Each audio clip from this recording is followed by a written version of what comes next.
Halo sahabatku, apa kabar kalian hari ini? Semoga hati kalian selalu bahagia dan dijauhkan dari orang-orang yang tidak tahu diuntungnya. Kembali lagi bersama aku di channel Cerita Momo.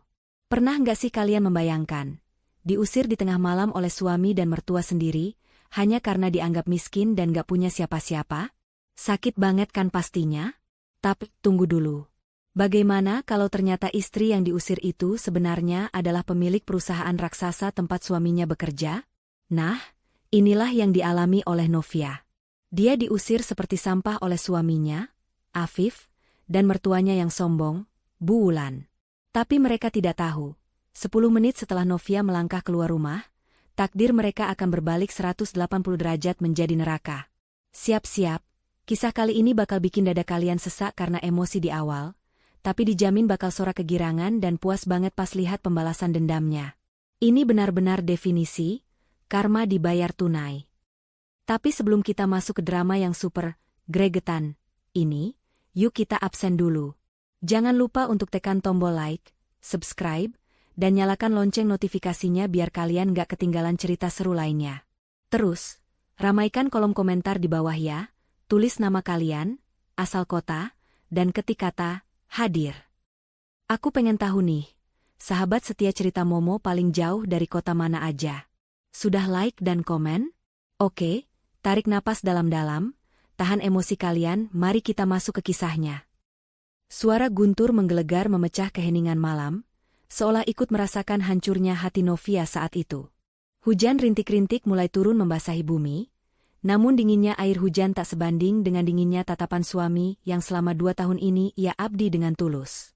Di teras rumah minimalis yang ia rawat dengan penuh kasih sayang setiap harinya, kini teronggok sebuah koper besar berwarna hitam.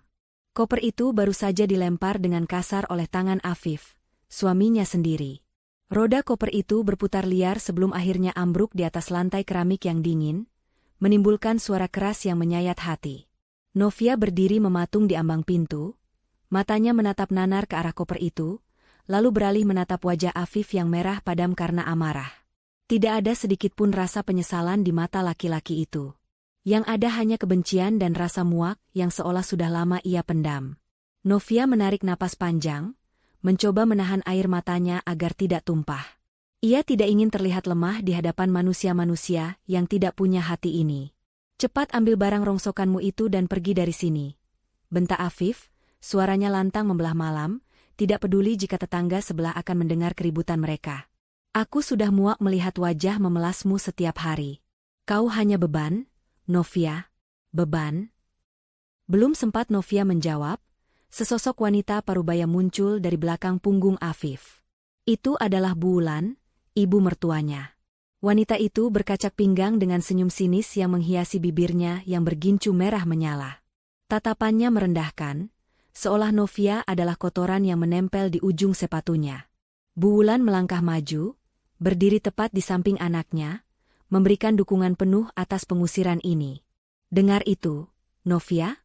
Suara Bu Wulan melengking tinggi, menusuk telinga. Afif sudah tidak butuh istri miskin dan tidak berguna sepertimu. Lihat dirimu. Apa yang bisa kau berikan untuk keluarga ini? Harta tidak punya, koneksi tidak ada, bahkan orang tua pun kau sudah tidak punya.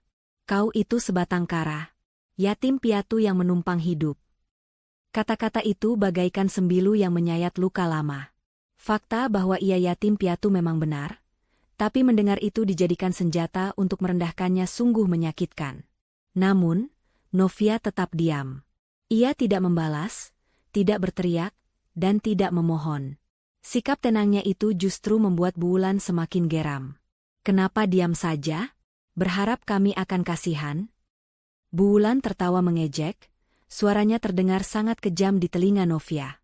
Pergi. Aku mau tahu siapa yang mau menolongmu di jam segini. Kau ini tak punya siapa-siapa. Tidak akan ada yang mau menampung wanita buangan sepertimu.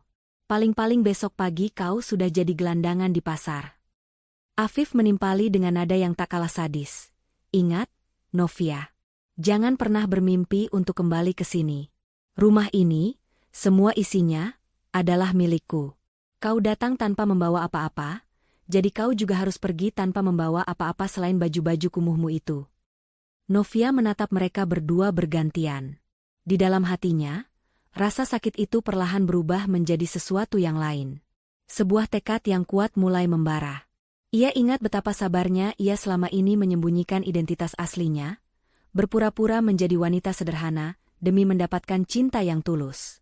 Ia rela hidup pas-pasan, rela dihina, rela mengerjakan semua pekerjaan rumah tangga layaknya pembantu, hanya karena ia ingin Afif mencintainya sebagai Novia, bukan sebagai pewaris tunggal kekayaan Permata Group. Tapi malam ini, sandiwara itu berakhir. Afif dan ibunya telah gagal dalam ujian kesetiaan ini. Tanpa mengucapkan sepatah kata pun, Novia melangkah keluar. Ia meraih gagang koper hitamnya. Tangannya terasa dingin saat menyentuh pegangan koper itu, namun genggamannya sangat erat. Ia menegakkan kepalanya, menatap Afif dan Bu Wulan untuk terakhir kalinya. Tatapan itu bukan tatapan istri yang terluka, melainkan tatapan seorang ratu yang sedang melihat rakyat jelata yang membangkang.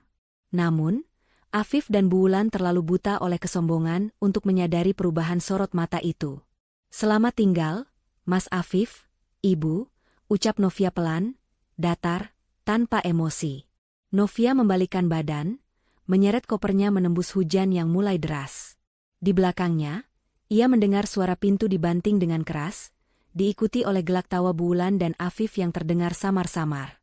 Mereka tertawa di atas penderitaannya, merayakan kemenangan semu mereka. Novia terus berjalan, menyusuri jalanan kompleks perumahan yang sepi dan gelap. Lampu jalan yang remang-remang menjadi satu-satunya saksi bisu kepergiannya. Air hujan membasahi pakaian dan jilbabnya, menyamarkan air mata yang akhirnya menetes juga.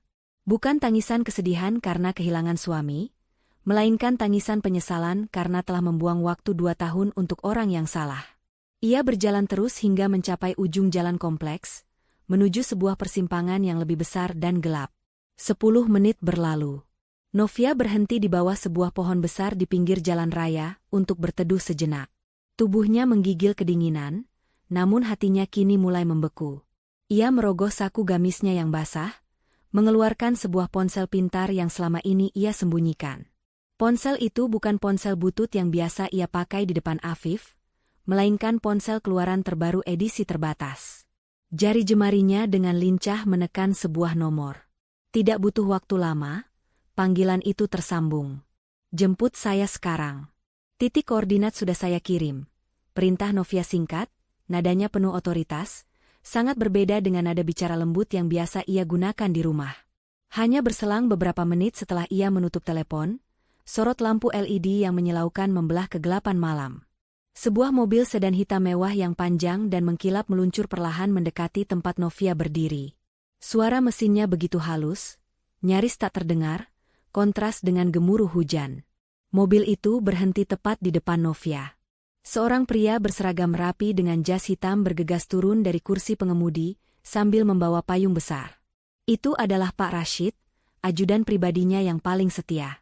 Pak Rashid segera mengembangkan payung dan memayungi Novia, tidak membiarkan satu tetes air hujan pun mengenai majikannya lagi. Wajah Pak Rashid terlihat cemas sekaligus marah melihat keadaan majikannya yang basah kuyup. "Nyonya besar. Maafkan saya terlambat," ucap Pak Rashid sambil membungkuk hormat. Suaranya bergetar menahan emosi melihat kondisi Novia. "Mari, silakan masuk, Nyonya." Pak Rashid dengan sigap membukakan pintu belakang mobil mewah itu. Interior mobil yang dilapisi kulit premium berwarna krem dan beraroma kemewahan langsung menyambut Novia. Novia masuk ke dalam, meninggalkan dinginnya malam dan kenangan pahit tentang Afif dan Bu Wulan di luar sana. Pak Rashid segera menutup pintu, lalu mengambil alih koper Novia dan memasukkannya ke bagasi dengan hati-hati. Saat Novia duduk di kursi empuk itu, ia menyandarkan kepalanya sejenak, memejamkan mata. Hawa hangat dari penghangat ruangan mobil mulai menjalar ke tubuhnya. Ketika ia membuka mata kembali, sorot matanya telah berubah total. Tidak ada lagi Novia si istri penurut yang lemah. Yang ada kini adalah Novia, sang pemilik Permata Group, wanita yang memegang kendali atas ribuan nasib karyawan. Pak Rashid kembali ke kursi kemudi, menatap Novia dari kaca spion tengah dengan tatapan menunggu perintah. "Kita kemana sekarang, Nyonya?" "Ke rumah utama." Novia menatap tajam ke depan, bibirnya menyunggingkan senyum tipis yang dingin dan menakutkan. Ke penthouse. Dan Rashid, hubungi tim legal. Besok pagi, aku ingin mereka menderita. Aku ingin memastikan Afif dan ibunya menyesal seumur hidup karena telah membuangku malam ini. Baik, Nyonya. Laksanakan, jawab Pak Rashid tegas. Mobil mewah itu pun melaju menembus malam, meninggalkan jejak air di aspal, membawa sang ratu kembali ke tahtanya, bersiap untuk memberikan pelajaran terkejam bagi mereka yang telah menghinanya. Di kejauhan, rumah Afif masih terlihat terang benderang. Penghuninya tidak sadar bahwa badai yang sesungguhnya baru saja mereka ciptakan sendiri. Gedung pencakar langit yang menjulang tinggi di pusat kota itu tampak berdiri kokoh, seolah menantang langit malam.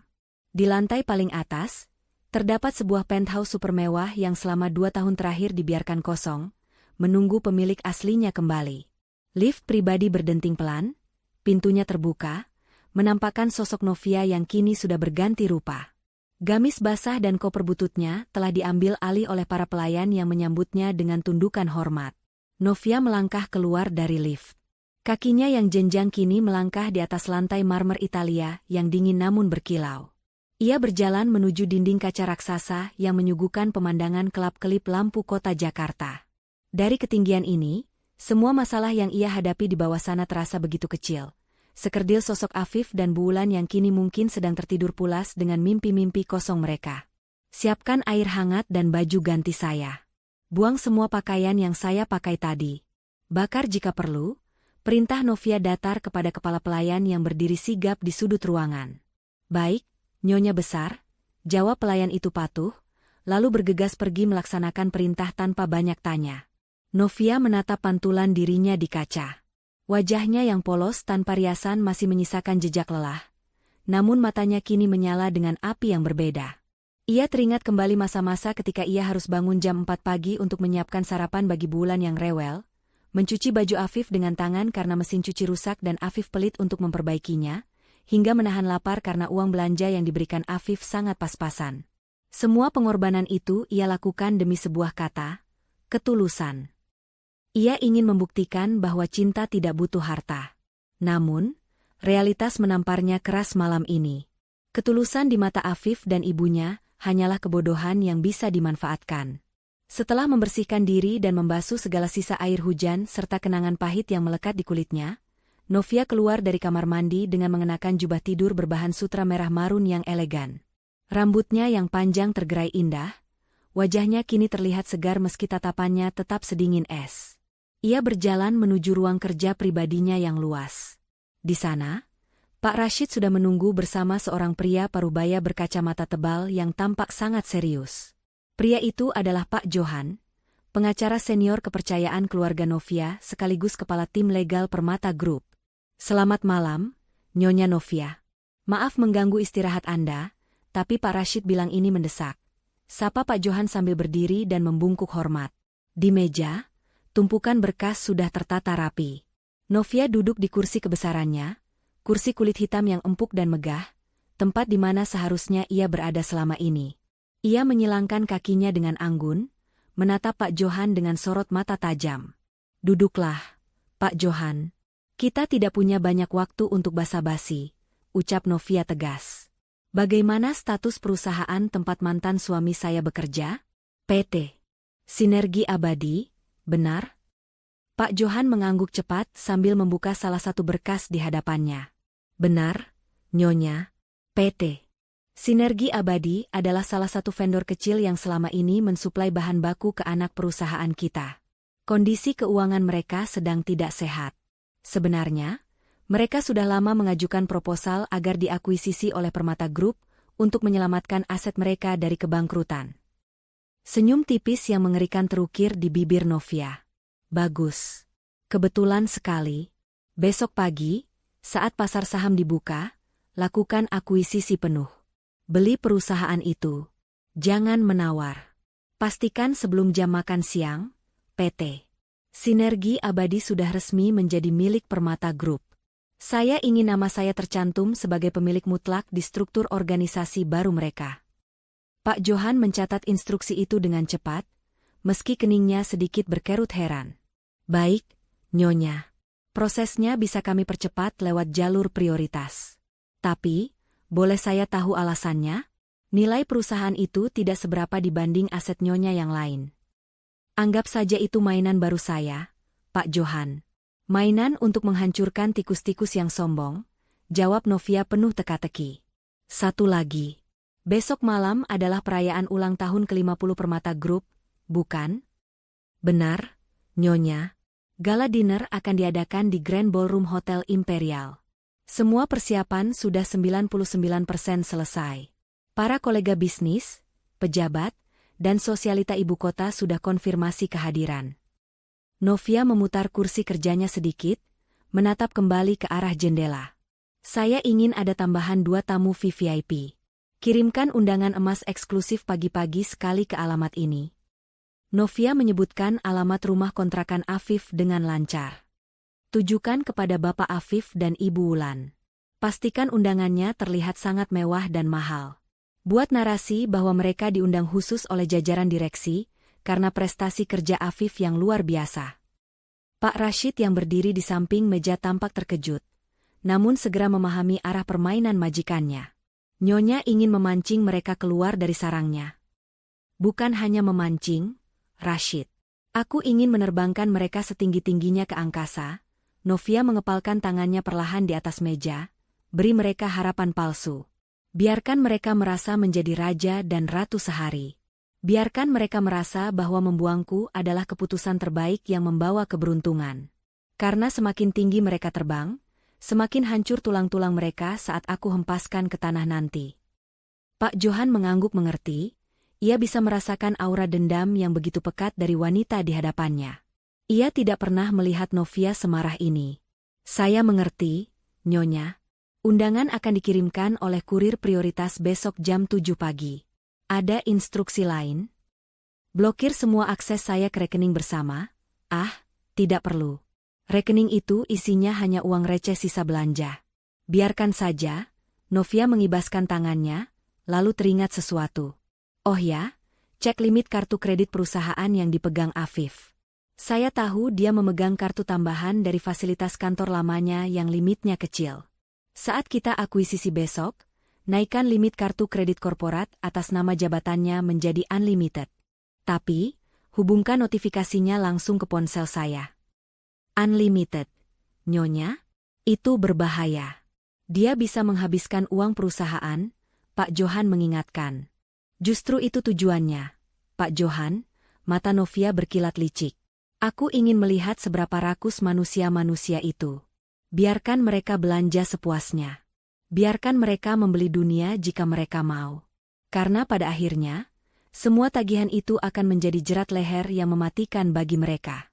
Itu akan menjadi dasar pidana penggelapan aset perusahaan saat aku menagihnya di detik-detik terakhir. Ruangan itu hening sejenak. Rencana Novia begitu rapi, kejam, dan terstruktur. Ia tidak menggunakan kekerasan fisik, tapi ia menggunakan kekuasaan dan keserakahan musuhnya sendiri sebagai senjata. Laksanakan semua perintah saya malam ini juga. Saya tidak menerima kegagalan. Tutup Novia sambil bangkit dari kursinya. Siap, Nyonya. Permisi, Pak Johan membereskan berkasnya dan mundur-undur diri bersama Pak Rashid. Kini Novia kembali sendirian di ruangan besar itu. Ia berjalan mendekati kalender digital di meja kerjanya. Angka tanggal berganti, menandakan hari baru telah tiba. Fajar bagi sang ratu telah menyingsing. Sementara di seberang kota, Afif dan Bu Wulan masih tidur nyenyak, tidak menyadari bahwa nasib mereka sudah ditandatangani di atas kertas bermaterai di ruangan dingin ini. Tunggu aku, Mas Afif, Ibu. Desis Novia pelan pada bayangannya sendiri di kaca. Besok, kita akan berpesta. Pesta perpisahan untuk kesombongan kalian. Sinar matahari pagi yang cerah menerobos masuk melalui celah-celah ventilasi rumah kontrakan sederhana itu, seolah ikut merayakan suasana hati penghuninya yang sedang berbunga-bunga. Di ruang makan yang sempit, aroma bubur ayam yang dibeli dari pedagang keliling menguar kuat. Tidak ada lagi masakan rumahan sehat yang biasanya disiapkan Novia setiap subuh. Namun bagi Afif dan Bu Wulan, pagi ini terasa jauh lebih nikmat dari biasanya. Rasanya seperti ada beban berat yang baru saja diangkat dari pundak mereka.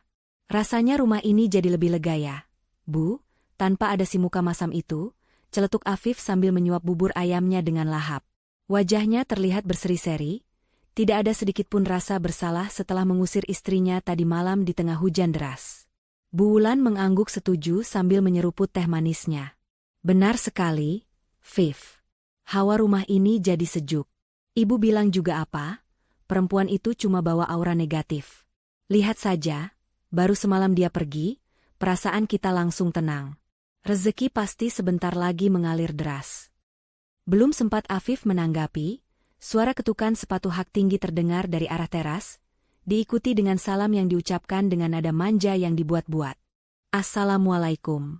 Pagi, Mas Afif, Ibu sayang. Sosok wanita muda dengan pakaian modis yang agak ketat dan tas bermerek yang mencolok muncul di ambang pintu.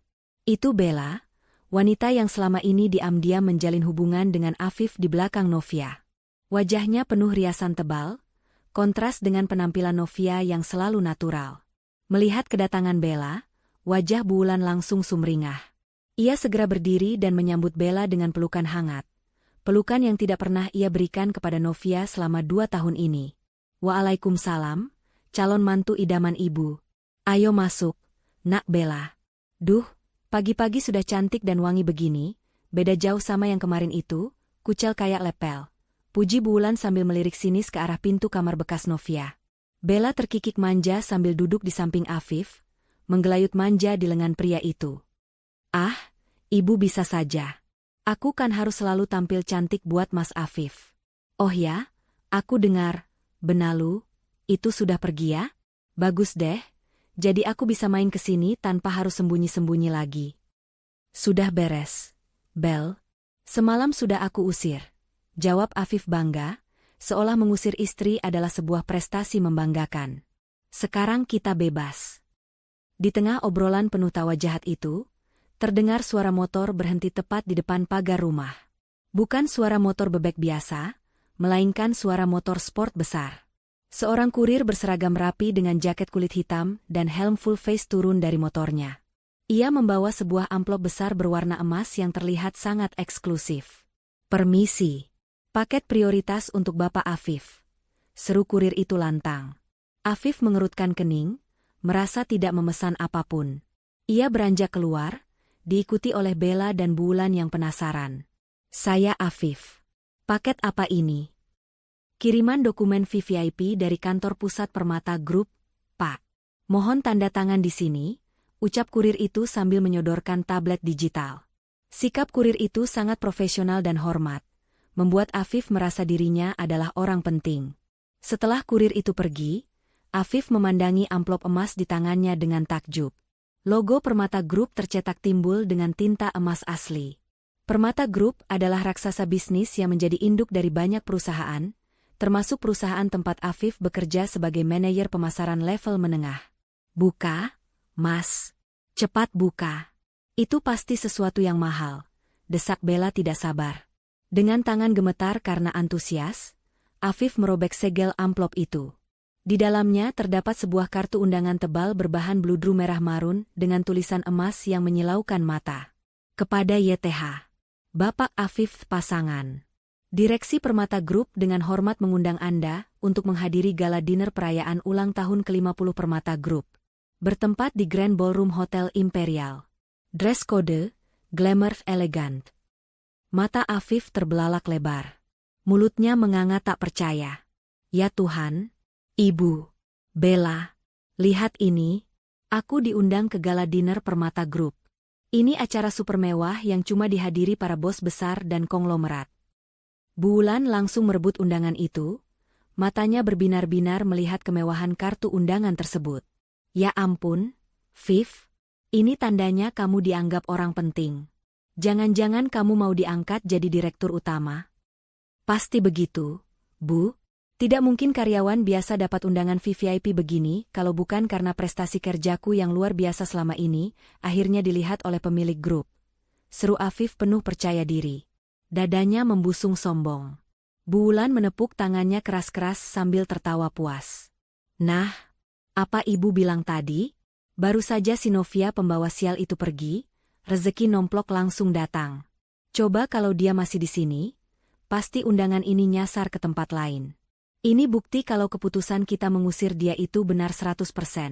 Viv, Tuhan itu sayang sama kita. Berarti aku bisa ikut dong.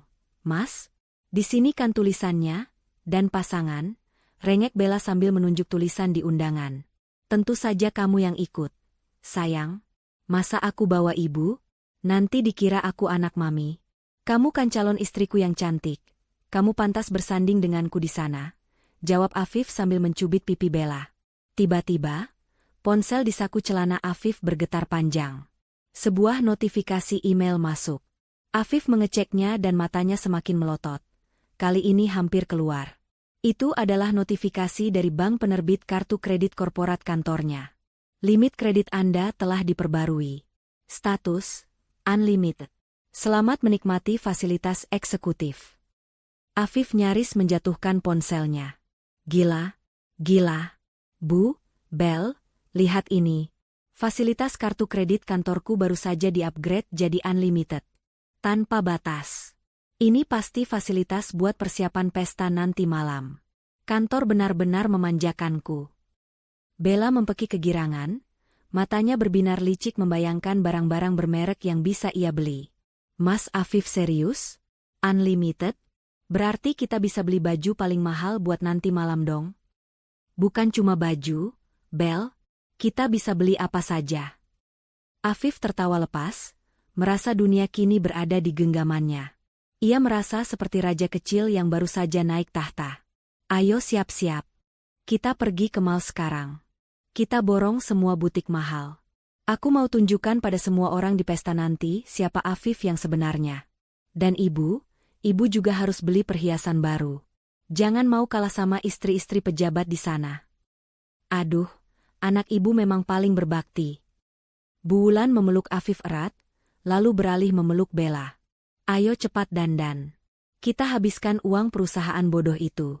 Kapan lagi kita bisa foya-foya gratis? Mereka bertiga tertawa terbahak-bahak di teras rumah. Suara tawa mereka memecah ketenangan pagi tetangga. Mereka begitu mabuk oleh kebahagiaan semu dan keserakahan, sampai-sampai mereka lupa satu hal sederhana. Tidak ada makan siang yang gratis. Mereka tidak sadar bahwa fasilitas dan undangan itu bukanlah hadiah, melainkan umpan lezat yang dipasang pada kail pancing raksasa. Dan di ujung kail itu, Novia sedang menunggu dengan sabar untuk menarik benangnya. Pesta yang mereka impikan memang akan terjadi, tapi bukan pesta kemenangan seperti yang ada di kepala mereka yang kerdil itu. Lantai marmer pusat perbelanjaan paling elit di Jakarta itu beradu dengan langkah kaki tiga manusia yang berjalan dengan dagu terangkat tinggi. Afif, Bu Wulan, dan Bella melenggang masuk layaknya selebriti papan atas yang sedang dikuntit paparazzi, padahal tidak ada satupun orang yang peduli dengan kehadiran mereka. Hawa dingin penyejuk udara bercampur dengan aroma parfum mahal dari butik-butik kelas dunia, seolah membius akal sehat mereka yang memang sudah tipis sejak pagi tadi. Tujuan pertama mereka adalah sebuah butik desainer internasional yang terkenal dengan harga barangnya yang bisa membuat orang biasa jantungan. Seorang pramuniaga wanita dengan seragam rapi menyambut mereka dengan senyum sopan, meski matanya sedikit menyipit melihat gaya berpakaian Bu Wulan yang terlalu mencolok dan terkesan norak. Selamat siang, Bapak, Ibu. Ada yang bisa saya bantu? Sapa pramuniaga itu ramah. Bu Wulan langsung mendengus, matanya menyapu seisi toko dengan tatapan meremehkan. Mbak, carikan saya gaun pesta yang paling mahal, paling mewah, dan paling banyak payetnya. Saya mau nanti malam semua mata tertuju pada saya. Jangan kasih saya barang diskonan ya, saya alergi barang murah. Afif tertawa bangga sambil merangkul pinggang Bella. Benar, Mbak. Calon istri saya ini juga butuh gaun terbaik. Uang bukan masalah. Keluarkan koleksi terbaru kalian yang belum dipajang di etalase.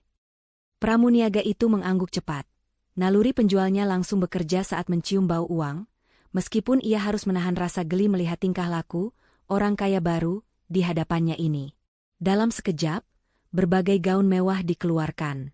Bella dengan rakus mengambil 5 gaun sekaligus, memilih yang potongannya paling berani dan harganya paling fantastis. Sementara Bu Wulan memilih gaun berwarna emas menyala yang penuh dengan kristal, sebuah pilihan yang sebenarnya sangat tidak cocok dengan usianya, membuatnya terlihat seperti lampu gantung berjalan. Mas Afif, lihat ini, harganya 80 juta. Bagus banget kan? Rengek Bella manja sambil mematut diri di depan cermin besar. Ambil, Bel. Ambil saja. Itu murah buatku sekarang. Jawab Afif enteng, tangannya memainkan kartu kredit hitam korporat di sakunya. Ia merasa seperti raja minyak. Mereka tidak hanya berhenti di pakaian. Sepatu hak tinggi bermerek, tas kulit impor, hingga aksesoris berlian pun mereka sasar. Afif sendiri memilih setelan jas Tuxedo seharga puluhan juta rupiah, yang menurutnya akan membuatnya terlihat setara dengan para CEO di pesta nanti. Total belanjaan mereka menumpuk di meja kasir, membuat beberapa pengunjung lain menoleh heran melihat kegilaan belanja keluarga ini. Saat tiba waktunya membayar, kasir menyebutkan nominal yang fantastis. Total semuanya 350 juta rupiah. Pak. Tangan Afif sempat berhenti sejenak di udara. Angka itu setara dengan gaji kotornya selama bertahun-tahun. Keringat dingin sedikit menetes di pelipisnya. Namun, bayangan status unlimited di email tadi pagi dan gengsi di depan Bella, serta ibunya menepis keraguan itu. Dengan gaya sok santai yang dipaksakan, ia menyodorkan kartu kredit perusahaan itu. Gesek saja. Tanpa PIN, ucap Afif angkuh. Jantung Afif berdegup kencang saat menunggu mesin EDC memproses transaksi. Detik-detik yang menegangkan. Bip.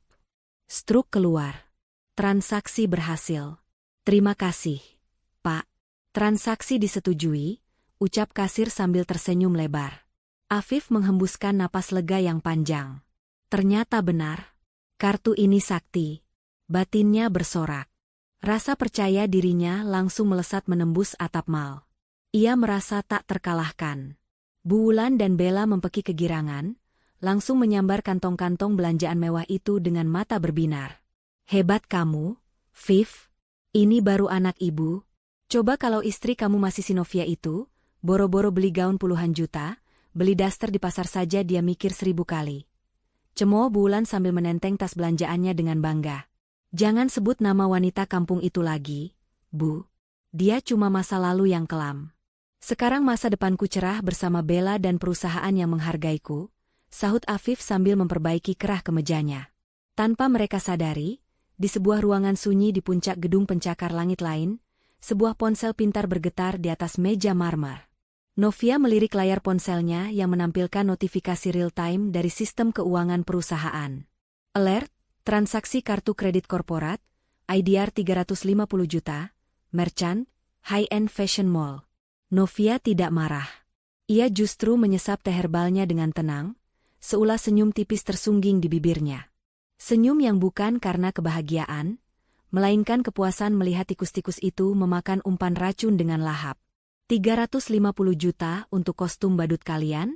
Silakan nikmati, gumam Novia pelan. Semakin mahal pakaian yang kalian kenakan, semakin sakit rasanya saat aku telanjangi kehormatan kalian nanti malam.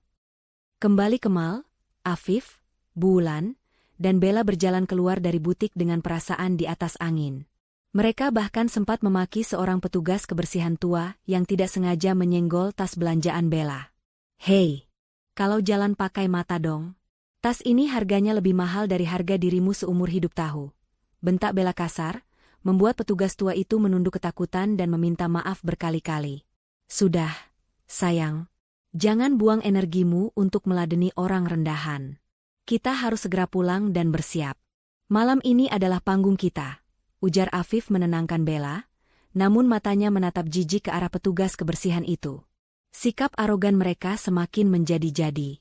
Mereka merasa dunia kini berada di bawah telapak kaki mereka.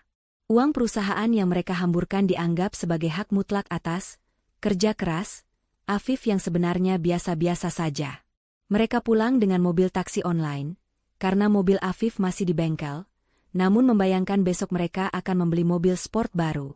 Sore itu di rumah kontrakan, kesibukan terjadi. Bu Wulan memoles wajahnya dengan bedak tebal, Bella menata rambutnya di salon panggilan, dan Afif bercukur rapi. Mereka bersiap menyambut malam yang mereka yakini akan menjadi titik balik kesuksesan hidup mereka. Tidak ada sedikit pun terlintas di benak mereka bahwa undangan emas itu bukanlah tiket menuju surga, melainkan surat panggilan menuju pengadilan sosial yang paling memalukan. Panggung megah telah disiapkan, namun peran yang akan mereka mainkan bukanlah sebagai raja dan ratu, melainkan sebagai pesakitan yang akan dieksekusi di depan umum. Malam itu, Hotel Imperial tampak seperti istana dongeng yang jatuh ke bumi.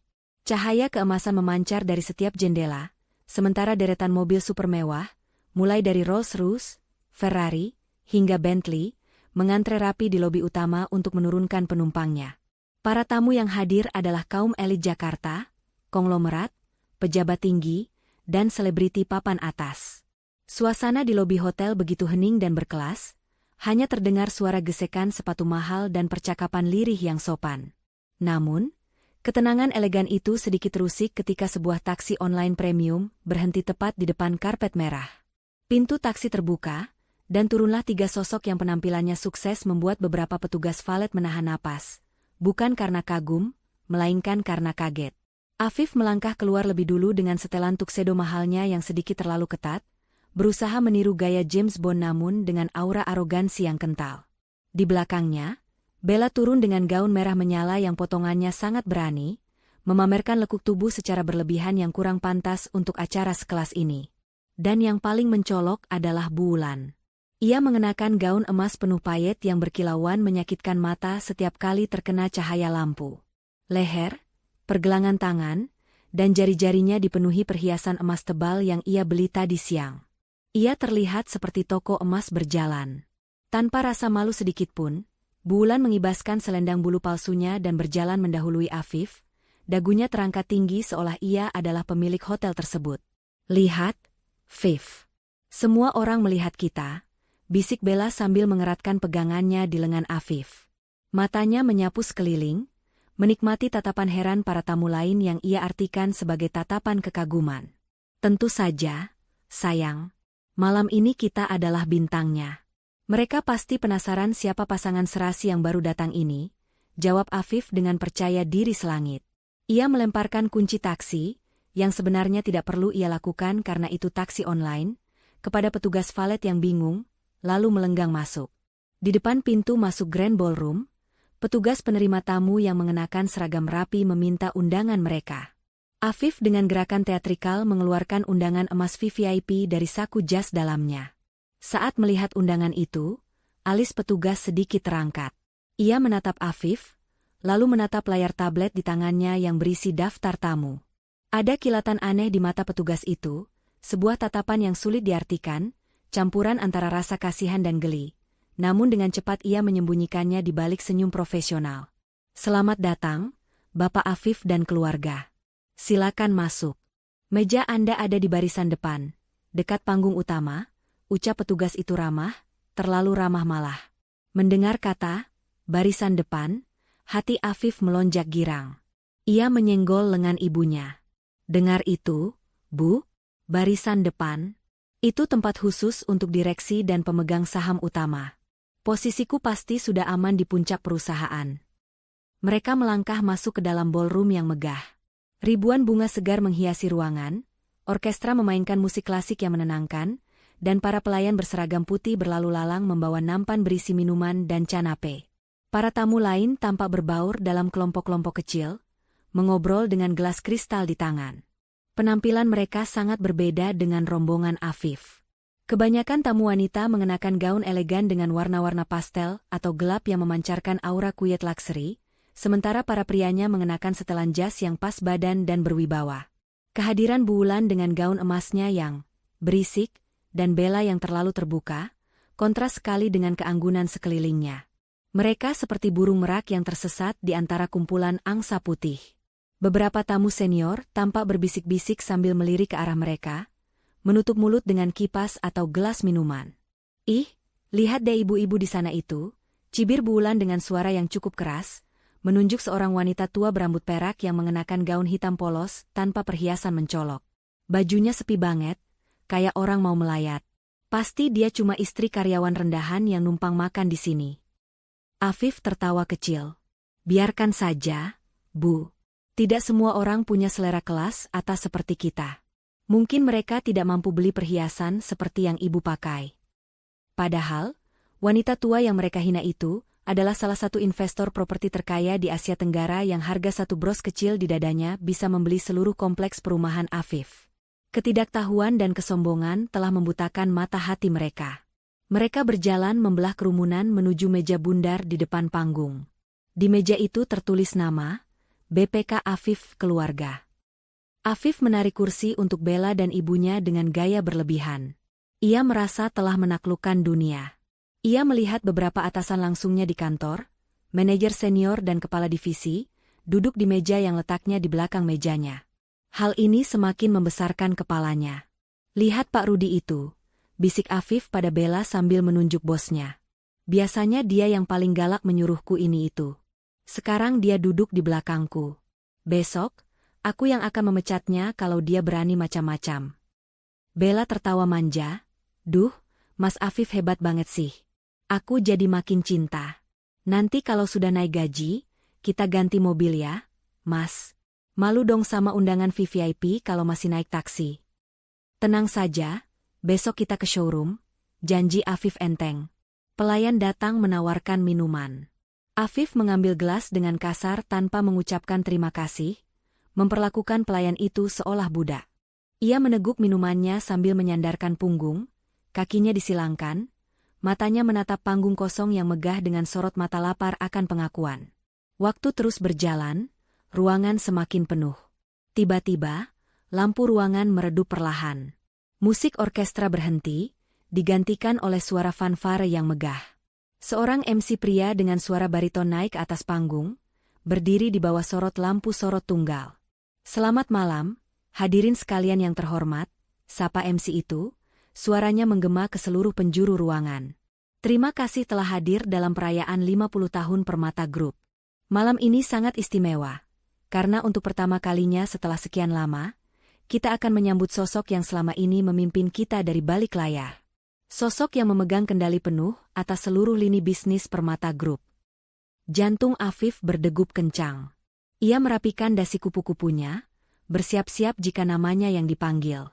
Ia membisikkan sesuatu pada Bella, sayang, siapkan kameramu. Rekam saat aku naik ke panggung nanti. Mari kita sambut dengan tepuk tangan yang meriah. Lanjut MC itu, membuat suasana semakin tegang. Pemilik tunggal Permata Group.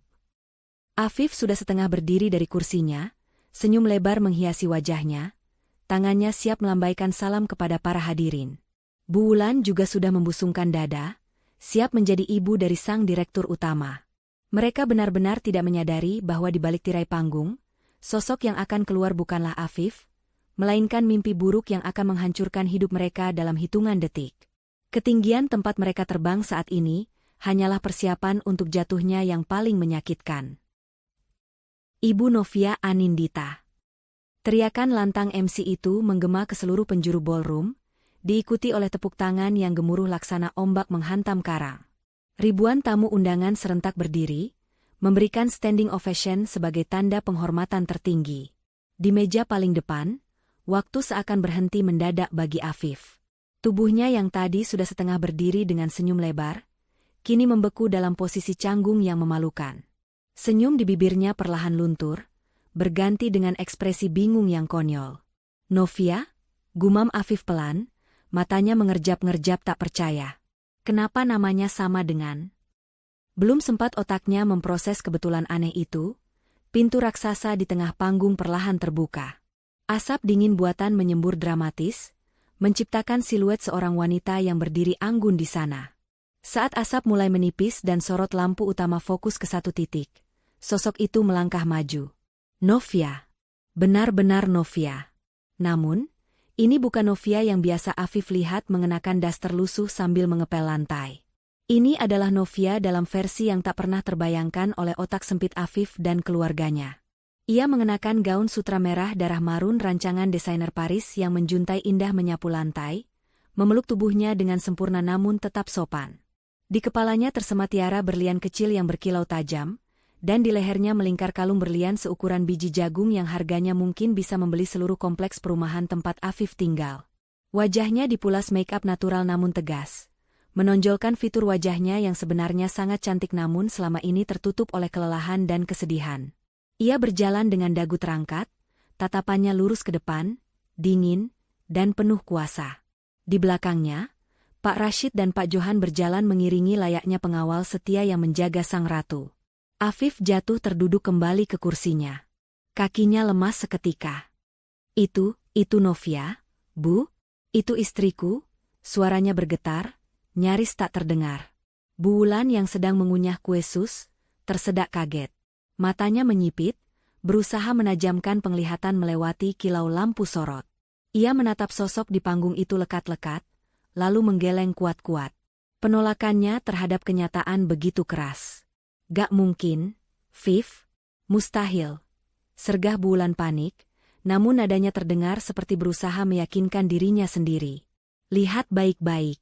Kulit wanita itu bersinar, mulus, mahal. Si Novia itu kan kulitnya kusam, tangannya kasar bekas nyuci baju. Ini pasti orang lain yang kebetulan mirip. Muka si Novia itu kan muka pasaran. Viv, banyak kembarannya di dunia ini. Bella ikut menimpali, suaranya terdengar cemas. Iya, Mas. Gak mungkinlah si gembel itu ada di sini. Paling dia sekarang lagi nangis di pinggir jalan. Wanita di panggung itu, auranya beda banget. Itu aura duit lama, Mas. Bukan orang sembarangan. Afif menelan ludah susah payah. Ia ingin percaya pada ucapan ibunya dan Bella. Ia ingin percaya bahwa ini hanyalah kebetulan gila. Tapi, jantungnya berdegup tidak karuan. Semakin Novia melangkah mendekati podium pidato, semakin familiar gerak-gerik tubuhnya. Novia kini berdiri tepat di belakang podium kaca. Ia tidak langsung bicara. Ia diam sejenak, membiarkan keheningan menyelimuti ruangan. Ribuan orang menahan napas, menunggu suara sang pemilik tahta. Novia menyapukan pandangannya ke seluruh ruangan, dan tatapannya berhenti tepat di meja VVIP nomor 1. Meja tempat Afif, Bu Wulan, dan Bella duduk.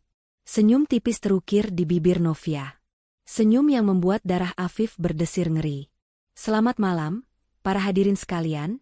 Suara Novia terdengar jernih dan berwibawa melalui pengeras suara kualitas tinggi. Afif mencengkeram taplak meja.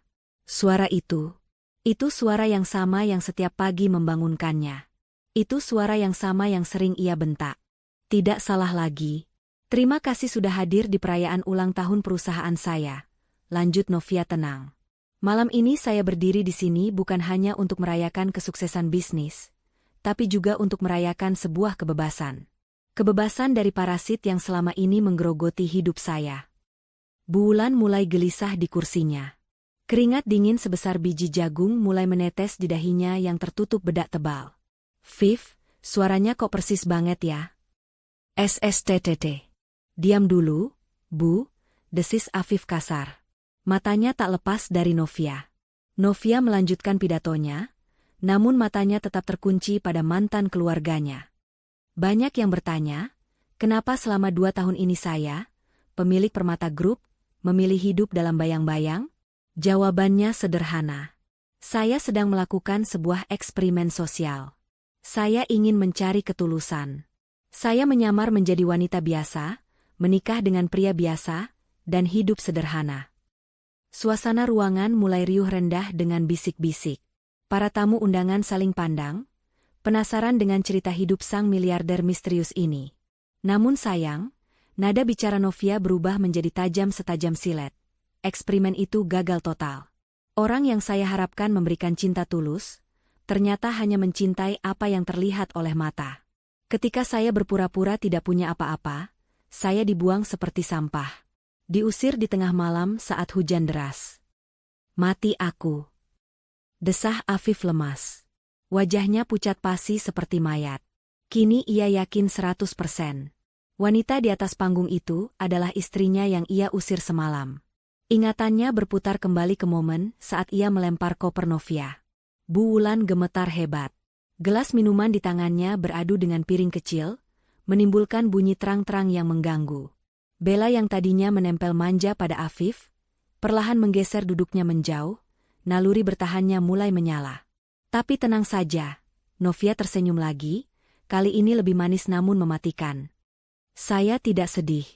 Justru saya berterima kasih. Karena berkat pengusiran itu, saya bisa kembali ke sini. Kembali menjadi diri saya sendiri. Dan malam ini, saya ingin memberikan penghargaan, khusus kepada orang-orang yang telah mengajarkan saya arti kepalsuan. Novia memberi isyarat tangan kepada operator di belakang panggung. Mas Afif, panggil Novia lembut lewat mikrofon, menyebut nama itu dengan jelas di depan ribuan orang. Ibu Wulan. Dan oh ya, Nona Bella. Bisa tolong berdiri? Sorot lampu sorot, spotlight, yang menyilaukan tiba-tiba berpindah. Dari menyorot Novia, kini lampu itu menembak lurus ke arah meja Afif. Cahaya putih terang benderang mengekspos wajah-wajah ketakutan mereka. Afif, Bu Wulan, dan Bella kini menjadi tontonan ribuan pasang mata. Mereka seperti tikus yang tertangkap basah di lumbung padi. Tamu-tamu di sekitar mereka mulai menjauh, memberikan jarak seolah takut tertular penyakit. Berdirilah, perintah Novia lagi, nadanya kali ini tidak bisa dibantah. Bukankah kalian ingin menjadi pusat perhatian? Kalian sudah memakai baju termahal, perhiasan terheboh, dan berdandan paling maksimal. Sayang kalau tidak dipamerkan, bukan? Dengan kaki gemetar, Afif memaksakan diri untuk berdiri. Lututnya terasa seperti jeli. Bu Wulan ikut berdiri sambil berpegangan pada pinggiran meja, wajahnya yang tadi sombong kini menyedihkan. Bella menunduk dalam-dalam, berusaha menutupi wajahnya dengan rambut. Hadirin sekalian, seru Novia lantang, tangannya menunjuk lurus ke arah Afif. Perkenalkan, ini adalah mantan suami saya. Pria yang kemarin malam mengatakan bahwa saya adalah wanita miskin yang tidak punya siapa-siapa. Gelombang kaget melanda seisi ruangan. Gumaman dan seruan kaget terdengar di mana-mana. Tatapan kagum yang tadi sempat didapat Afif saat baru datang, kini berubah menjadi tatapan jijik dan penghakiman. Dan di sebelahnya, adalah mantan ibu mertua saya. Wanita yang berkata bahwa saya hanyalah benalu. Novia menjeda kalimatnya, menikmati ketakutan yang terpancar dari mata mereka. Kalian pikir undangan VVIP itu adalah tiket promosi? Tawa kecil Novia terdengar mengerikan.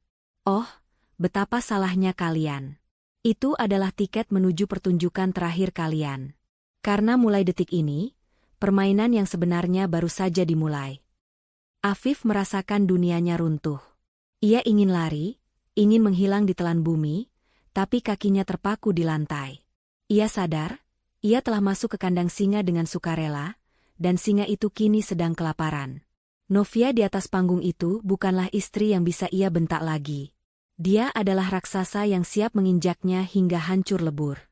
Suasana di dalam Grand Ballroom itu kini terasa lebih mencekam daripada kuburan. Ribuan pasang mata menatap lekat ke arah meja bundar VVIP di barisan depan, tempat Afif, Bu Wulan, dan Bella berdiri kaku seperti patung lilin yang hendak meleleh. Cahaya lampu sorot yang tajam membuat keringat dingin di wajah mereka terlihat jelas, berkilauan memalukan. Mereka terjebak, terkunci, dan terpampang nyata di hadapan kaum elit yang kini mulai berbisik-bisik dengan nada sinis. Di atas panggung yang megah, Novia berdiri tenang.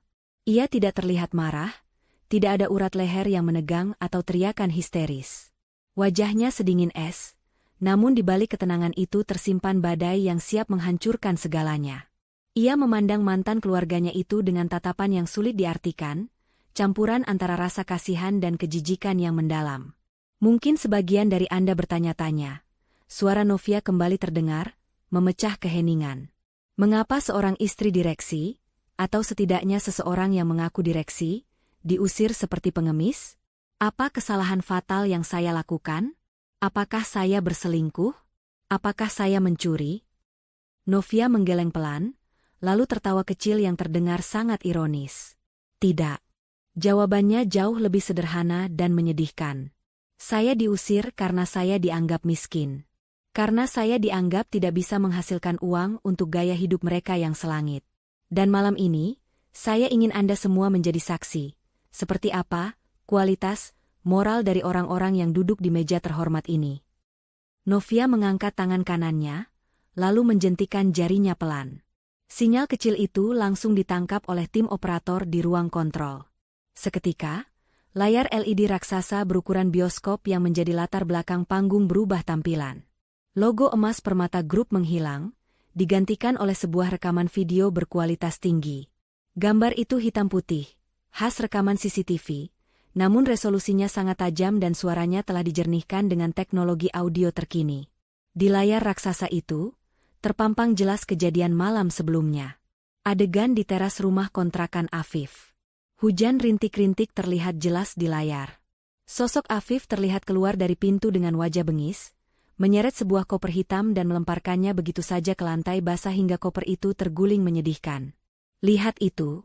seru seseorang dari kerumunan tamu.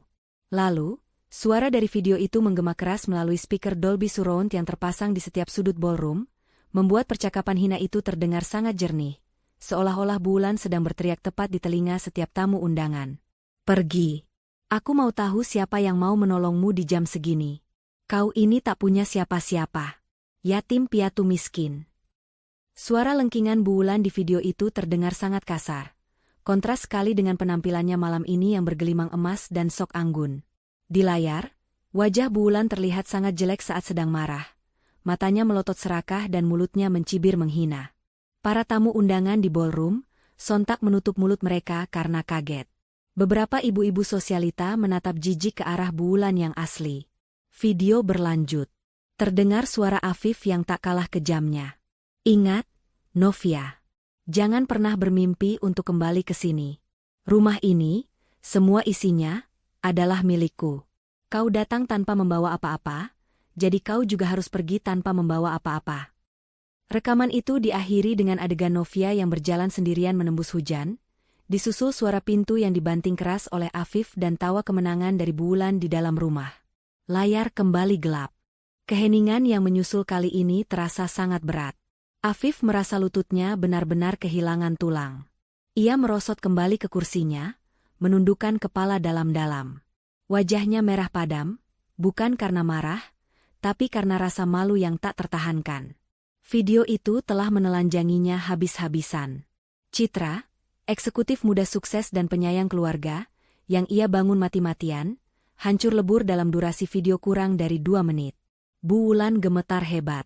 Ia mencoba membuka mulut untuk membela diri, untuk berteriak bahwa itu bohong atau rekayasa, tapi suaranya tercekat di tenggorokan. Ia bisa merasakan ribuan tatapan mata yang menusuknya seperti jarum. Tatapan yang tadinya ia kira kekaguman pada gaun emasnya, kini berubah menjadi tatapan penghakiman. Ia mendengar bisikan-bisikan pedas dari meja sebelah. "Ya ampun, kasar sekali ibunya. Padahal pakaiannya mahal, tapi mulutnya seperti preman pasar. Ternyata cuma orang kaya baru yang norak. Pantas seleranya begitu. Suaminya juga, tegas sekali mengusir istri malam-malam begitu. Laki-laki macam apa itu?" Bella, yang duduk di sebelah Afif, panik luar biasa. Ia sadar posisinya terancam. Ia mencoba menutupi wajahnya dengan tas tangan mahalnya, berharap tidak ada yang mengenalinya. Namun, Novia di atas panggung tidak akan membiarkan satu pun dari mereka lolos. "Kalian lihat wanita muda di samping mantan suami saya?" tanya Novia, kembali mengarahkan perhatian massa. Bella tersentak kaget, tangannya gemetar hingga tasnya hampir jatuh. "Namanya Bella. Dia hadir di sana malam itu, tertawa di dalam rumah saat saya berjalan di bawah hujan. Dia adalah wanita yang menggantikan posisi saya di rumah itu, kurang dari 1 jam setelah saya pergi," lanjut Novia dengan nada dingin yang menusuk tulang. "Dasar pelakor!" teriak salah satu tamu wanita dari belakang, diikuti seruan setuju dari tamu-tamu lain. Suasana ruangan mulai panas. Emosi para hadirin terpancing.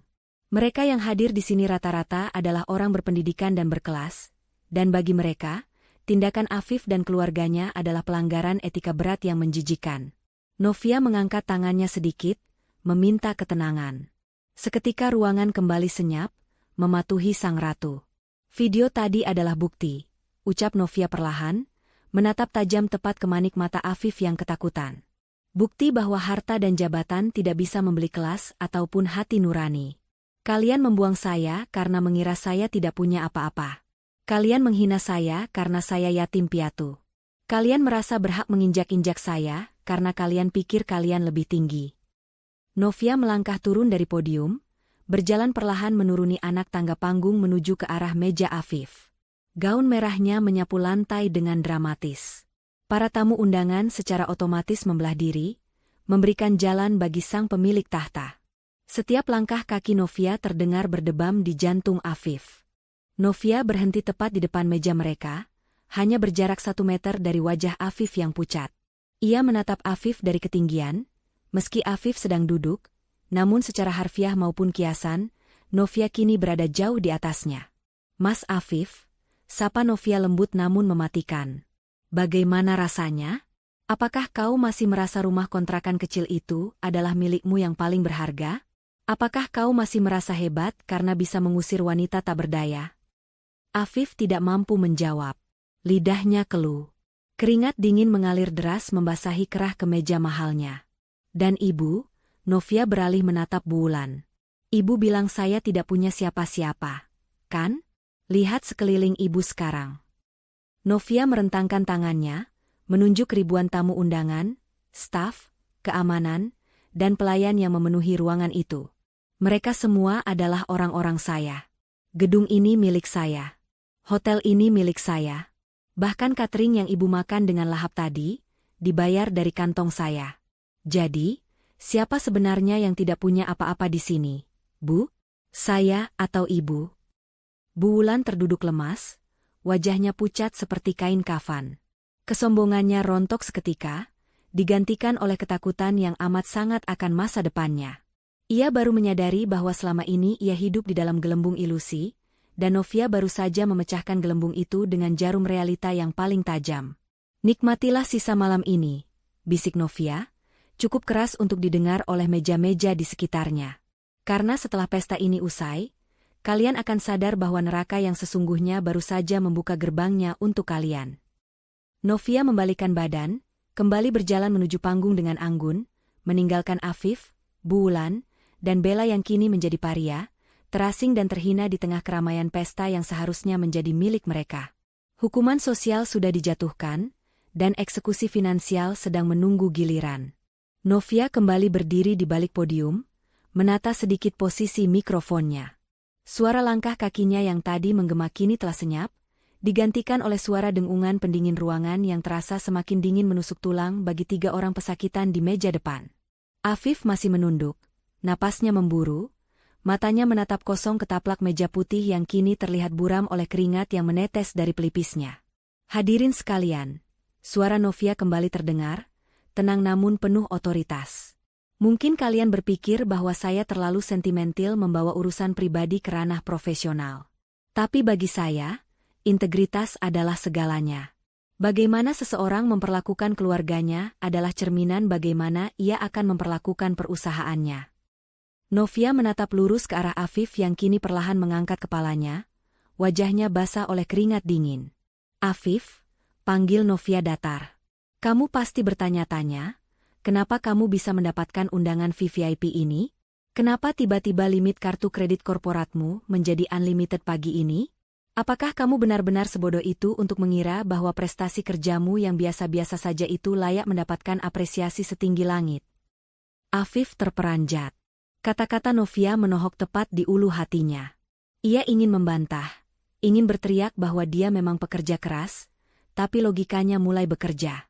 Potongan-potongan puzzle mulai tersusun di kepalanya. Novia tersenyum miring, sebuah senyum yang meremehkan. Pagi ini, tepat jam 9, saya menandatangani akta akuisisi penuh atas PT Sinergi Abadi, tempatmu bekerja. Perusahaan itu nyaris bangkrut, dan pemilik lamanya memohon-mohon agar saya membelinya. Jadi, secara hukum, sejak pagi tadi, saya adalah pemilik mutlak tempatmu mencari nafkah. Saya adalah bos tertinggimu, Afif. Gelas kristal di tangan Bu Wulan terlepas dan jatuh ke lantai, pecah berkeping-keping. Suara pecahannya nyaring, namun tidak ada yang peduli. Bu Wulan menatap Novia dengan mulut menganga lebar. Milik kamu? Desisnya tak percaya. Benar, Ibu, jawab Novia, seolah mendengar bisikan Bu Wulan dari jarak jauh. Jadi, undangan itu, kartu kredit itu, semuanya adalah fasilitas yang saya berikan. Bukan sebagai hadiah, tapi sebagai ujian. Sebuah tes karakter.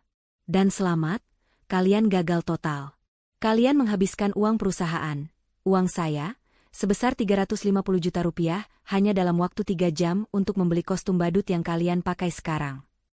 Novia memberi isyarat pada Pak Johan yang berdiri di samping panggung. Pak Johan mengangguk, lalu berjalan turun membawa sebuah map merah. Ia menghampiri meja Afif dan meletakkan map itu dengan kasar di depan pria itu. "Buka," perintah Novia lewat pengeras suara. Dengan tangan gemetar hebat, Afif membuka map itu. Di dalamnya hanya ada satu lembar kertas dengan kop surat resmi perusahaan baru. Judul surat itu tertulis dengan huruf kapital tebal.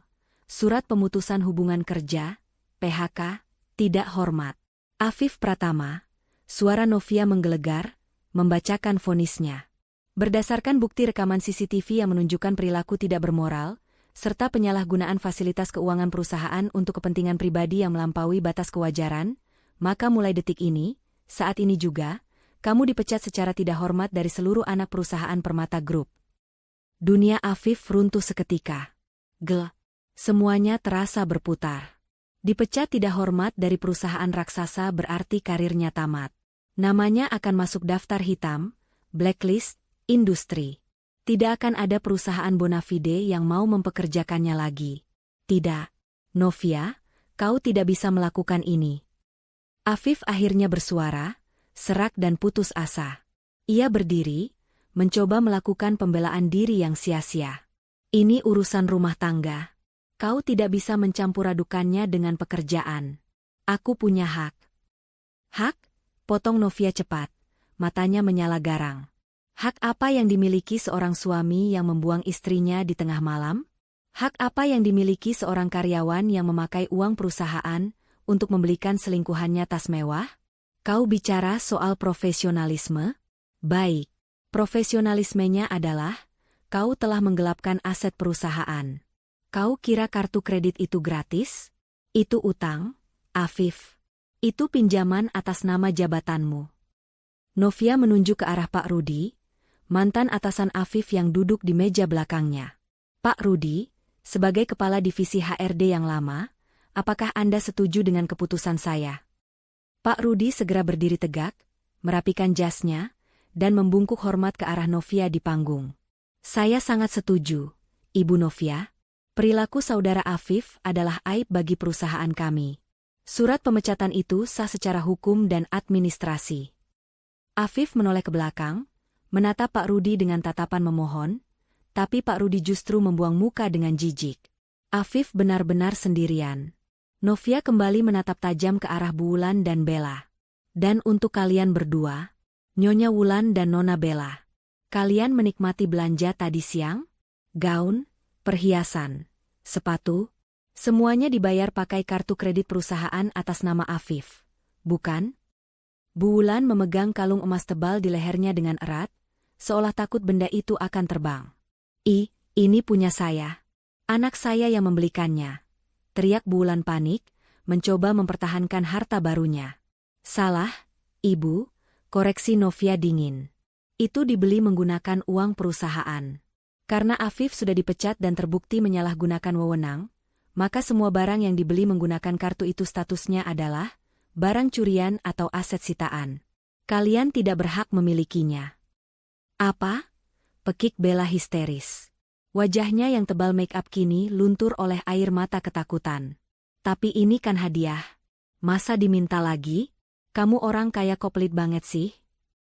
Para hadirin di ruangan itu tertawa mencemooh mendengar teriakan Bella yang tidak tahu malu. Novia hanya tersenyum tipis. Sangat tipis. Ini bukan soal pelit, Nona Bella. Ini soal hukum. Dan di negara ini, pencuri harus mengembalikan apa yang bukan miliknya, ucap Novia tegas. Saya beri kalian dua pilihan. Kembalikan semua barang itu sekarang juga secara sukarela.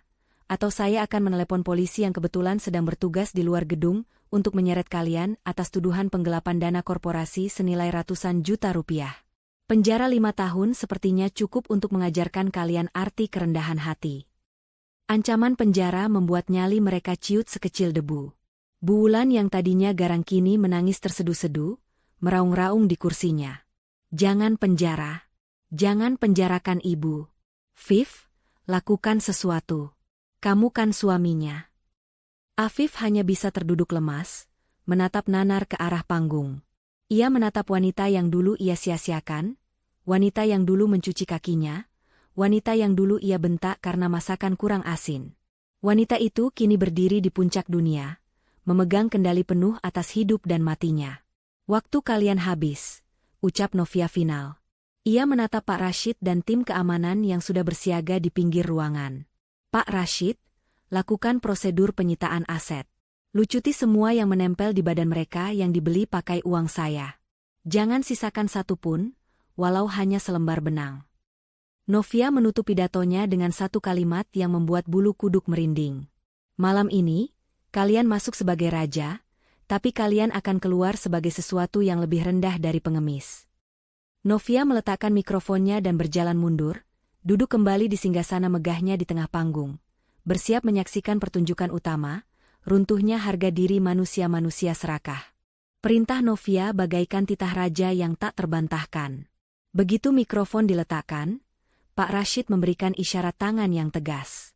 Dalam hitungan detik, 6 orang petugas keamanan berbadan tegap dengan seragam safari hitam bergerak serempak mengepung meja bundar VVIP tersebut. Langkah mereka tegap, wajah mereka datar tanpa ekspresi, menciptakan dinding manusia yang mengisolasi Afif, Bulan, dan Bella dari dunia luar. Afif mundur selangkah, menabrak kursi yang tadi didudukinya hingga terguling. Bunyi, gebrak, kursi yang jatuh menambah kepanikan yang sudah memuncak. Tunggu. Apa-apaan ini? Jangan berani-berani menyentuh saya. Saya tuntut kalian. Teriak Afif dengan suara yang pecah, mencoba menggertak meski nyalinya sudah ciut. Pak Rashid maju paling depan, berdiri menjulang di hadapan Afif. Dengan tenang namun menekan, ia mengulurkan tangan kanannya yang terbuka. Tidak perlu berteriak, Pak Afif. Kami hanya menjalankan prosedur pengamanan aset perusahaan. Berdasarkan data transaksi kartu kredit korporat pagi ini, jas tuxedo yang Bapak kenakan, jam tangan yang melingkar di pergelangan tangan Bapak, serta sepatu kulit yang Bapak injak, semuanya adalah properti PT Permata Group. Mohon dilepas dan diserahkan sekarang juga. Di sini? Di depan semua orang? Afif melotot horor. Wajahnya yang tadi merah padam kini pucat pasi seperti kertas. Kalian gila? Ini pelecehan? Pelecehan? Suara Novia terdengar menggema dari atas panggung. Ia sedang duduk santai di singgasananya sambil menyesap teh, menikmati pemandangan di bawah sana layaknya menonton pertunjukan sirkus. Bukannya kamu yang bilang semalam kalau saya tidak punya harga diri? Sekarang, buktikan kalau kamu punya harga diri dengan mengembalikan barang orang lain. Atau kamu mau petugas saya yang melepaskannya secara paksa? Ancaman itu nyata. 2 petugas keamanan maju, memegang kedua lengan Afif dengan cengkeraman besi. Afif meronta, tapi tenaganya tidak sebanding. Lepas? Lepaskan. Maaf, Pak, ucap salah satu petugas dingin. Dengan cekatan, petugas itu melucuti jas mahal Afif. Jas seharga puluhan juta itu ditarik paksa dari tubuhnya, menyisakan Afif yang hanya mengenakan kemeja putih kusut yang keringatnya sudah tembus kemana-mana. Tidak berhenti di situ. Pak Rashid menarik pergelangan tangan Afif. Jam tangan ini juga. Afif berusaha mempertahankan jam tangan impiannya itu, menahan kaitan jamnya sekuat tenaga. Jangan ini mahal, ini simbol statusku. Status Anda sekarang adalah pengangguran, Pak. Sentak Pak Rashid sambil menarik jam itu dengan sekali hentakan kuat. Kaitan jam terlepas. Afif meringis kesakitan. Jam tangan mewah itu berpindah tangan, dimasukkan ke dalam kotak barang bukti. Sepatu, perintah Pak Rashid lagi. Afif dipaksa duduk, dan sepatunya dilepas paksa. Kini, sang mantan, calon direktur, berdiri tanpa alas kaki, hanya mengenakan kaos kaki yang salah satu jempolnya bolong, sebuah detail memalukan yang selama ini tertutup sepatu mahal. Gelak tawa mulai terdengar dari para tamu undangan. Mereka memotret dan merekam momen memalukan itu dengan ponsel mereka. Kilatan flash kamera menyambar-nyambar, mengabadikan kehancuran Afif secara real time. Di sisi lain, drama yang lebih heboh terjadi pada Bulan. Wanita parubaya itu memeluk erat dadanya, melindungi kalung emas tebal yang melingkar di lehernya. Ia menjerit-jerit histeris, seperti orang kesurupan saat petugas keamanan wanita mendekatinya. Jangan. Ini punyaku. Ini emasku. Pergi kalian setan. Pergi. Bu Wulan meronta, menendang-nendang udara. Ibu Wulan, tolong kooperatif, ucap petugas wanita itu tegas.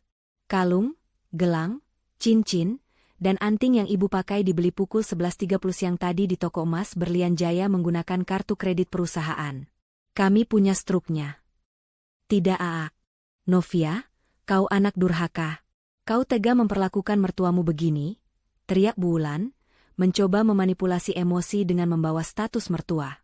Novia tertawa renyah dari panggung. Mertua? Seingat saya, semalam ibu bilang saya bukan siapa-siapa. Kalau saya bukan siapa-siapa, berarti ibu juga bukan siapa-siapa bagi saya. Lucuti semuanya. Jangan sisakan 1 gram pun. Mendapat perintah langsung, petugas tidak lagi sungkan. Mereka memegang tangan Bu Wulan yang meronta. Satu persatu perhiasan itu dilepas paksa. Cincin ditarik dari jari-jarinya yang gemuk, gelang dilepas paksa, dan kalung dilepas dari lehernya. Bu Wulan menangis meraung-raung, bukan karena sakit fisik, tapi karena sakit hati melihat emas-emas itu diambil darinya. Ia merasa seperti dikuliti hidup-hidup. Tanpa perhiasan itu, ia kembali menjadi wanita tua biasa yang serakah, tanpa kilau kemewahan. Tas saya. Jangan ambil tas saya. Kali ini giliran Bella yang menjerit. Ia berusaha lari menerobos blokade keamanan, tapi hak sepatunya yang terlalu tinggi membuatnya terpelecok dan jatuh tersungkur di karpet. Petugas dengan mudah mengambil tas branded dari tangan Bella yang masih tergeletak di lantai. Sepatu hak tingginya pun dilepas paksa karena itu juga masuk dalam daftar tagihan. Bella, yang selama ini selalu tampil sempurna di media sosial, kini merangkak di lantai ballroom tanpa alas kaki. Make-up di wajahnya luntur oleh air mata dan keringat, membuatnya terlihat seperti badut yang habis diguyur hujan. Ini semua gara-gara kamu, Mas Afif. Bella tiba-tiba berteriak, menunjuk wajah Afif dengan penuh kebencian. Kamu bilang kamu kaya. Kamu bilang kamu direktur. Ternyata kamu cuma penipu. Dasar kere. Kalau tahu begini aku nggak sudi sama kamu. Bella, kok kamu ngomong gitu? Afif menatap Bella tak percaya. Kita kan saling mencintai. Cinta? Cuy. Bella meludah ke arah Afif. Aku cinta sama uangmu. Kalau uangnya nggak ada, buat apa aku sama laki-laki bodoh kayak kamu? Gara-gara kamu aku jadi dipermalukan begini. Pertengkaran mereka menjadi tontonan gratis yang sangat menghibur bagi para hadirin. Novia menatap drama itu dengan kepuasan yang membuncah di dada. Topeng-topeng mereka telah hancur. Cinta palsu Afif dan Bella terbukti rapuh begitu uang menghilang. Kasih sayang palsu Bu Wulan terbukti hilang begitu emasnya dilucuti. Sudah selesai dramanya? Suara Novia menginterupsi pertengkaran mereka. Ketiganya menoleh ke panggung, kini dengan tampilan yang sangat menyedihkan.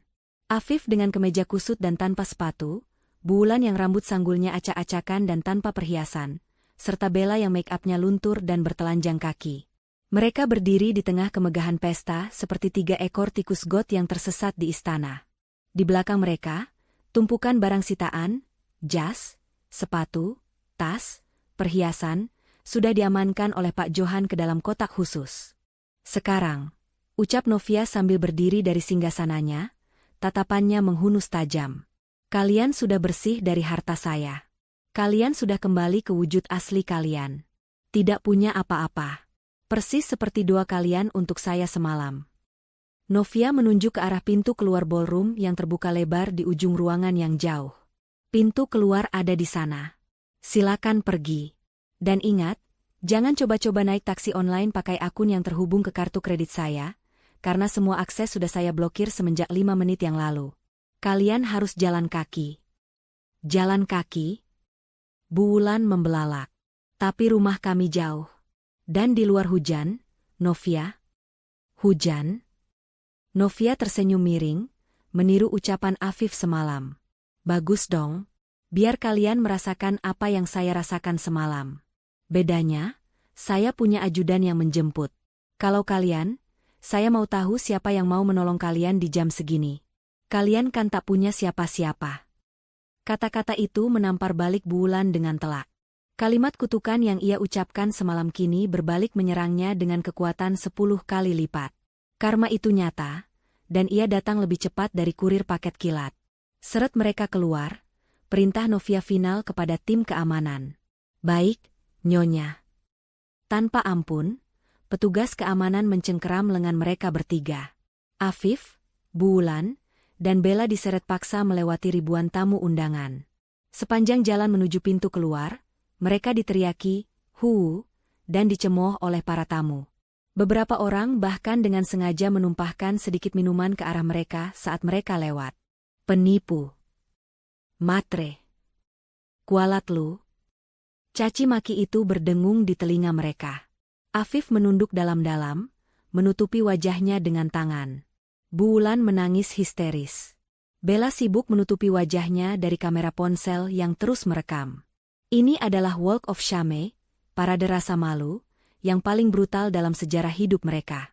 Mereka tidak hanya kehilangan harta, tapi juga kehilangan wajah, harga diri, dan masa depan di kota ini. Pintu besar ballroom semakin dekat. Di balik pintu itu, dunia nyata yang kejam sudah menunggu. Dunia di mana mereka tidak punya uang, tidak punya kendaraan, dan tidak punya tempat bernaung karena kunci rumah kontrakan pun sudah disita oleh Pak Johan. Mereka benar-benar akan menjadi gelandangan malam ini. Pintu kaca lobi hotel yang megah itu terbuka lebar. Namun kali ini bukan untuk menyambut tamu kehormatan, melainkan untuk memuntahkan 3 sosok manusia yang telah kehilangan segalanya. Dengan dorongan kasar dari petugas keamanan, Afif, Bulan, dan Bella terhuyung-huyung keluar dari hangatnya pendingin ruangan menuju trotoar yang keras dan dingin. Langit malam seolah bersekongkol dengan Novia untuk menyempurnakan hukuman mereka. Hujan deras mengguyur Jakarta malam itu, persis seperti hujan yang mengiringi kepergian Novia semalam, namun kali ini jauh lebih lebat dan disertai angin kencang. Tubuh mereka menghantam aspal basah. Bulan menjerit kesakitan saat lututnya yang tua membentur genangan air keruh. Gaun emasnya yang tadi berkilauan kini basah kuyup, menempel di tubuhnya yang menggigil, membuatnya terlihat seperti bungkusan sampah emas yang hanyut di selokan. Tanpa perhiasan, tanpa riasan, dan tanpa alas kaki, wanita yang beberapa jam lalu berlagak seperti nyonya besar itu kini tak ubahnya pengemis tua yang malang. Dingin, dingin sekali. Rintih Bulan, giginya gemeretak hebat. Ia memeluk lututnya di pinggir jalan, air hujan bercampur dengan air mata hitam lunturan maskara mengalir di pipinya yang keriput. Afif berusaha bangkit, namun kakinya terpeleset. Ia berdiri dengan susah payah, kemeja putihnya yang mahal kini transparan dan kotor oleh lumpur. Ia menatap ke arah pintu lobi, berharap petugas keamanan akan berbaik hati membiarkan mereka berteduh di teras. Namun, barisan penjaga berbadan tegap itu berdiri mematung di depan pintu dengan tangan bersedekap, tatapan mereka jelas, dilarang masuk. Mas Afif, lakukan sesuatu. Aku kedinginan, jerit Bella, suaranya parau tertelan suara hujan. Gadis itu memeluk tubuhnya sendiri, gaun merahnya yang terbuka kini menjadi sumber penyiksaan. Aku bisa apa, Bel? Dompetku disita. Ponselku ada di jas yang diambil mereka. Kita tidak punya apa-apa.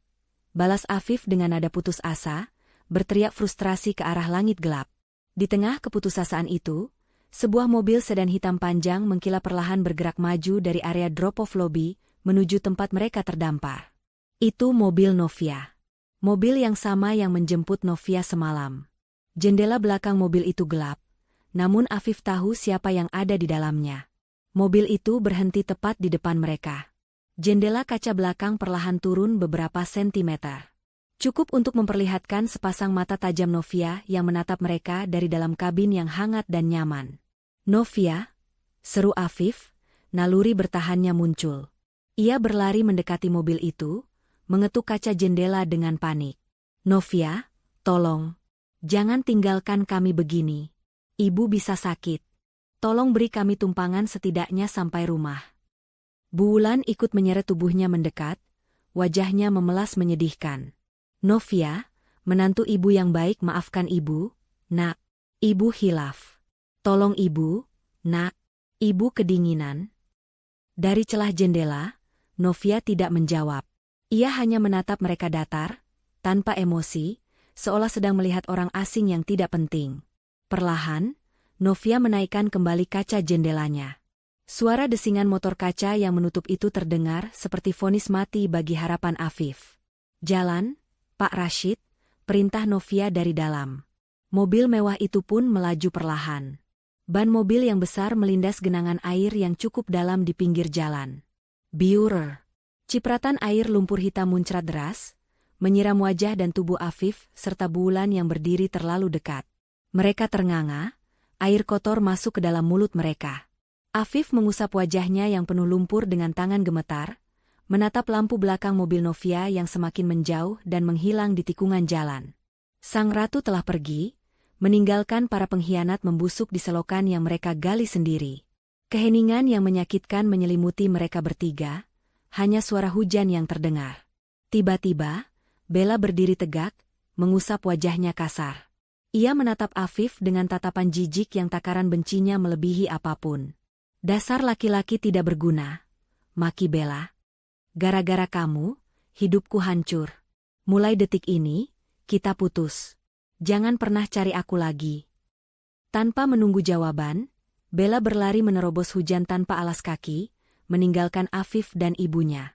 Ia memilih pergi mencari nasibnya sendiri daripada terus bersama pecundang yang sudah jatuh miskin. Kini tinggal Afif dan Bulan berdua di trotoar sepi itu.